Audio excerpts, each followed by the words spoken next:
მოდი გავარკვიოთ. ყოველ ემოციას წნევის გაზომვა არ ჭირდება. წნევა რეაქტიული პარამეტრია და სრულიად ბუნებრივია მისი აწევა ძლიერი ემოციების დროს.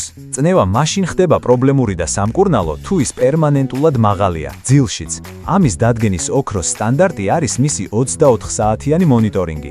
კიდევ ერთხელ, მნიშვნელობა არ აქვს, თავს როგორ გრძნობთ 37-ზე თუ 37.5 ტემპერატურაზე. ეს არ არის სიცხე და შესაბამისად სიცხის დამწევიც ზედმეტია. ეროვნული სიწმინდის დექსამეტაზონის ხშირი დარჭობა ტრაკზე, რაც ერთგვარი ჩემპიონატია საქართველოში, ნელ-ნელა გაგიუჩინარებთ მაგ კუნთს და დაგრჩებათ სამახსოვროდ კრატერი. აღელვება და განერვიულება არ არის არც დიაგნოზი, არც დაავადება, არც გადაუდებელი შემთხვევა. რეფლექსურად კორსიზების და ზოლომაქსების ყლაპვა ყველა სხვა პრობლემებთან ერთად დაგაკარგინებთ საკუთარი თავის მართვის უნარს. ნეგატიური ემოციები ბუნებრივია და ასევე ნორმალურია მათი ატანა.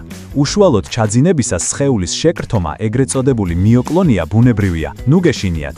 ადამიანი ღამის განმავლობაში დაახლოებით 29-ჯერ იღვიძებს, უმეტესობა უბრალოდ დილით არ გვახსოვს. კარგი ძილის ორი ძალიან ხელისშემშლელი ფაქტორებია ძილის წინ ჭამა და ცხელ ოთახში ძილი. ის რომ ძალიან არაადეკვატური, კრიმინალური, ბინზური, ამორალური ფიქრი მოგივიდა, არ ნიშნავს რომ ასეთი ხარ. ეს ტვინის მუშაობის პროცესის ერთ-ერთი თანაპროდუქტია და არ ასახავს არანაირად ჩვენს სურვილებს.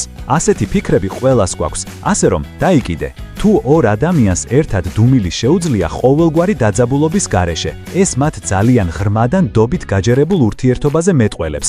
ბოდიშის მოხდა პრობლემის გამოსწორების გარეშე ჩვეულებრივი მანიპულაციაა. ფიქრებთან ბრძოლა წყლის ნაყვაა. თუ შედეგი გინდათ, ან დაწერეთ, ან გაახმოვანეთ ეს ფიქრები. ამ დროს აქტიურდება ტვინის რაციონალური უბნები, რაც პრობლემების გადაწყვეტის აუცილებელი წინაპირობაა. თუ გეშინია, არა უშავს, შეშინებულმა გააკეთე. თუ ვერანაირად ვერ ახერხებ, მაშინ უკვე მიდი ფსიქოლოგთან. ჭარბი, შიშები, ფობიები და მსგავსი პრობლემები საკმაოდ მარტივად გვარდება ჭკვიანურ ფსიქოთერაპიაში. შვილზე პერმანენტული და გადაჭარბებული ნერვიულობა გარდა იმისა, რომ დაგანგრევს, შვილზეც ნეგატიურად აისახება. მას სრულიად ლოგიკურად შეიძლება გაუჩნდეს იდეა, რომ რაღაც ჭირს, თორემ ამდენს ხომ არ ინერვიულებდნენ მასზე. კარგად დაფიქრდით ამაზე.